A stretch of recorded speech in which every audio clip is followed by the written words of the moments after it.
नमस्कार। आज हम बात करेंगे विधायन के प्रकार के बारे में। काइंड्स ऑफ लेजिस्लेशन, विधायन कितने प्रकार के होते हैं और उनके लिए क्या शर्तें आवश्यक हैं। विभिन्न विधिशास्त्रियों ने विधि को दो भागों में वर्गीकृत किया है, अधिनियमित विधि एनेक्टेड लॉ और अनअधिनियमित विधि अनइनेक्टेड लॉ। तो विधानमंडल द्वारा जो विधि निर्मित की जाती है उसे अधिनियमित विधि कहते हैं और अन्य सभी विधियां अनअधिनियमित विधि अनइनेक्टेड लॉ कहलाती है। इंग्लैंड की बात करें तो वहाँ अधिनियमित विधि को सांविधिक कानून कहते हैं और जो अनअधिनियमित विधि है उसे कॉमन लॉ कहा जाता है। अब बात करते हैं विधायन के प्रकार की, काइंड्स ऑफ लेजिस्लेशन। सामंड ने विधायन के दो प्रकार बताए हैं। सबसे पहला है सर्वोच्च विधायन या सर्वोच्च विधान, सुप्रीम लेजिस्लेशन। दूसरा है अधीनस्थ विधान, सबऑर्डिनेट लेजिस्लेशन। सुप्रीम लेजिस्लेशन, सर्वोच्च विधान क्या है? सर्वोच्च विधान वो है जिसका उद्भव, जिसकी उत्पत्ति राज्य की प्रभुता संपन्न शक्ति द्वारा होती है। राज्य की जो सॉवरेन पावर है, प्रभुता शक्ति है, उसके द्वारा जो कानून बनाया जाता है वो सर्वोच्च विधान कहलाता है, सुप्रीम लेजिस्लेशन कहलाता है। और इस पर किसी और दूसरी विधायी शक्ति का, किसी दूसरी लेजिस्लेटिव अथॉरिटी का नियंत्रण नहीं होता है। ना वो इसको नकार सकती है, ना इसमें संशोधन, ना ही इसको निरसित यानी एब्रोगेट कर सकती है। इंग्लिश विधि यानी ब्रिटेन में, जो इंग्लैंड में जो साम्राज्यिक संसद है, इंपीरियल पार्लियामेंट है, उसके द्वारा जो विधान निर्मित किए जाते हैं वो सुप्रीम लेजिस्लेशन का बेस्ट एग्जाम्पल है। इंग्लैंड में जो संसद द्वारा कानून निर्मित किए जाते हैं उन्हें चैलेंज नहीं किया जा सकता, उनमें परिवर्तन नहीं किया जा सकता। न्यायालय में उनको आप चैलेंज नहीं कर सकते। न्यायालय से ये नहीं कह सकते कि ये फला फला चीज़ के हमारे मौलिक अधिकार क्या किसी के विरुद्ध है, क्योंकि इंग्लैंड में जो संसद है वो संप्रभुता धारी शक्ति है, सर्वशक्तिमान है।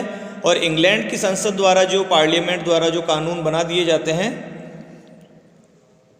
उनमें उन कानूनों को किसी प्रकार की विसंगति या किसी भी प्रकार से, अन्य किसी भी प्रकार से आप उनको चैलेंज नहीं कर सकते, अवैध नहीं ठहरा सकते। हमारे देश भारत में भी संसद सर्वोच्च शक्ति है, फिर भी यहाँ स्थिति कुछ भिन्न है। सर्वोच्च प्रभुता संपन्न शक्ति होने के बावजूद भी संसद द्वारा पारित अधिनियम को न्यायालय में उनकी वैधता को चैलेंज किया जा सकता है। यदि वे मौलिक अधिकारों के या संविधान के किसी उपबंध के विपरीत हो या अधिकारातीत हो, ऐसे कुछ ग्राउंड्स हैं जिनके आधार पर भारत में संसद द्वारा, हालांकि संसद पूर्ण प्रभुता संपन्न है, उसके द्वारा फिर भी उसके द्वारा जो कानून पारित किए जाते हैं उनको, उनकी वैधता को न्यायालय में चुनौती दी जा सकती है। दूसरा है अधीनस्थ विधायन, सबऑर्डिनेट लेजिस्लेशन।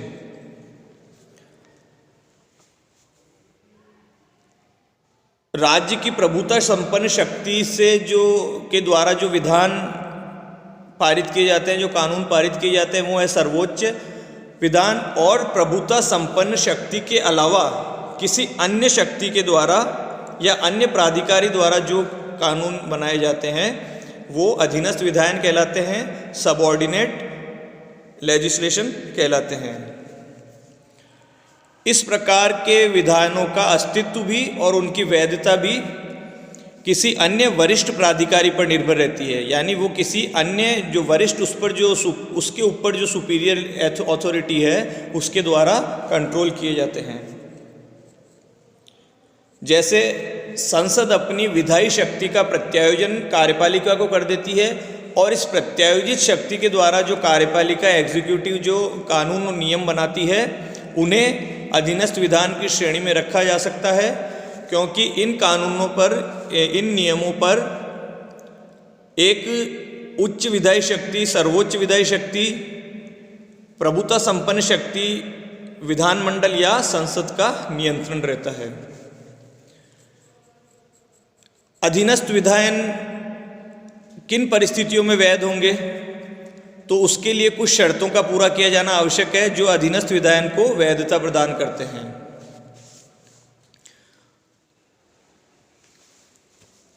सबसे पहली शर्त है कि जिस मूल अधिनियम के तहत अधीनस्थ विधायन के निर्माण की शक्ति प्रदान की गई है वह अधिनियम स्वयं वैध होना चाहिए। प्रत्यायोजन की शक्ति भी एक कानून के द्वारा प्रदान की जाती है। तो जिस कानून के द्वारा, जिस मूल अधिनियम पेरेंट एक्ट के द्वारा प्रत्यायोजन की शक्ति प्रदान की गई है वो पेरेंट एक्ट, मूल अधिनियम भी वैध होना चाहिए। दूसरा जो है मूल अधिनियम का जो प्रत्यायोजन खंड है, डेलीगेटेड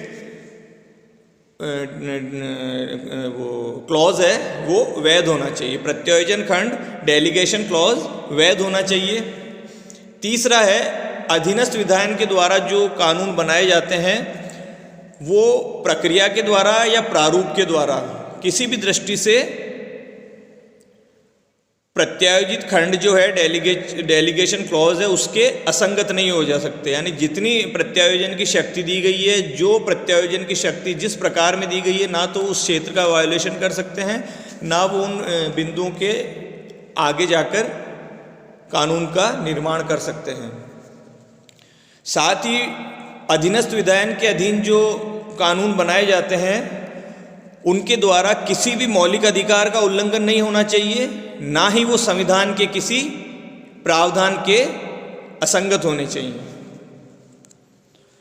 इसके बाद एक शर्त है कि अधीनस्थ विधायन द्वारा जो निर्मित किए जाते हैं नियम कानून, उनके द्वारा न्यायालय की अधिकारिता पर किसी प्रकार का प्रतिकूल प्रभाव नहीं पड़ना चाहिए। साथ ही वो भूतलक्षी प्रभाव नहीं रखते हो वो कानून, यानी बैकडेट से वो लागू नहीं हो सकते हो। अधीनस्थ विधायन द्वारा आप ना तो कोई कर अधिरोपित कर सकते हैं, यानी टैक्स अधिरोपित कर सकते हैं, ना ही कोई शास्ति, पेनल्टी आप इम्प्लाई कर सकते हैं। तो ये है अधीनस्थ विधायन की वैधता के लिए कुछ शर्तें। अगर इन शर्तों को अधीनस्थ विधायन पूरा नहीं करता है तो अधीनस्थ विधायन को अवैध करार दे सकता है न्यायालय। अब एक उदाहरण देखते हैं, बहुत अच्छा उदाहरण है कि हमारे देश में संसद संपूर्ण प्रभुत्व संपन्न होने के बावजूद भी किस प्रकार उसके द्वारा बनाए गए कानून को न्यायालय में चुनौती दी जा सकती है। तो इमरजेंसी का उदाहरण इसके लिए बहुत अच्छा उदाहरण है। 25 जून 1975 से लेकर मार्च 1977 तक हमारे देश में आपातकाल लागू रहा, घोषित किया गया। उस दौरान संसद ने 42वां संशोधन अधिनियम 1976 पारित किया। इसके द्वारा नागरिकों के मूल अधिकारों को, जो मौलिक अधिकार हमें संविधान द्वारा प्रदत्त किए गए हैं, उनको निलंबित कर दिया गया, सस्पेंड कर दिया गया और न्यायिक पुनरीक्षण की शक्ति, जुडिशियल रिव्यू की शक्ति समाप्त कर दी गई। फलस्वरूप इस संशोधन को उच्चतम न्यायालय में रिट याचिका के द्वारा चुनौती दी गई। इंदिरा गांधी बनाम राजनारायण के वाद में सुप्रीम कोर्ट ने इस संशोधन अधिनियम द्वारा संविधान के अनुच्छेद 39 में जोड़े गए खंड 4 को अवैध घोषित किया, क्योंकि इसके द्वारा अनुच्छेद 14 में जो मौलिक अधिकार दिए गए हैं उसमें विधि का शासन का जो कॉन्सेप्ट है उस संबंध में वो जो मूलभूत ढांचा है, बेसिक स्ट्रक्चर है हमारे संविधान का, उसको नुकसान पहुंचता है, उस पर कुठाराघात होता है। तो इस प्रकार संविधान में अगर मौलिक अधिकारों का उल्लंघन होता है किसी कानून द्वारा, चाहे वो संसद के द्वारा ही क्यों ना बनाए गए हो, सर्वोच्च शक्ति द्वारा ही क्यों ना बनाए गए हो, न्यायालय को अधिकारिकता है कि वो उस कानून की वैधता का परीक्षण करे और उसे संविधान से परे होने की दृष्टि में उसे अवैध घोषित कर सके। आज के व्याख्यान का सार देखते हैं। विधान दो प्रकार के हैं, सर्वोच्च विधान सुप्रीम लेजिस्लेशन और दूसरा अधीनस्थ विधान सबऑर्डिनेट लेजिस्लेशन। सर्वोच्च विधान वह है जो राज्य की प्रभुता शक्ति द्वारा बनाए जाते हैं और उस पर किसी अन्य विधायी प्राधिकारी का नियंत्रण नहीं हो सकता, ना उसे नकार सकते हैं, ना उसे निरस्त कर सकते हैं, ना उसमें संशोधन या परिवर्तन कर सकते हैं।